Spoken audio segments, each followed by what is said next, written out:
जब हम उनको दावत देंगे, जब हम उनको चर्चिज में आने देंगे, तो फिर वो खुशी करेंगे हमारे साथ मिलके, क्योंकि आगे क्या लिखा है, पढ़े जरा।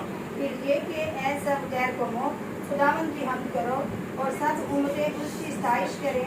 कैसे जी? गैर कौमें उसकी क्या करें? हमद करें और सताइश करें।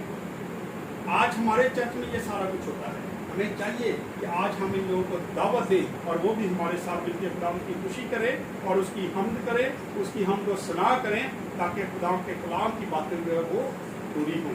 जब हम उनको शामिल नहीं करेंगे तो खुदा के कलाम की बातें पूरी नहीं होंगी। और लिखा है कि जब तक इस सारी किताब की नबूवत की किताब की बातें पूरी नहीं होंगी, उतनी देर खुदावंद यीशु मसीह की आमद नामुमकिन सी है। पढ़ दें थोड़ा सा और आगे।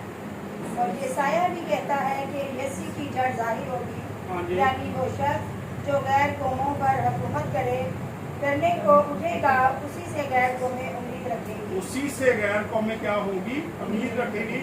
आज खुदावंद यीशु मसीह पर गैर कौमें भी उससे क्या करती हैं?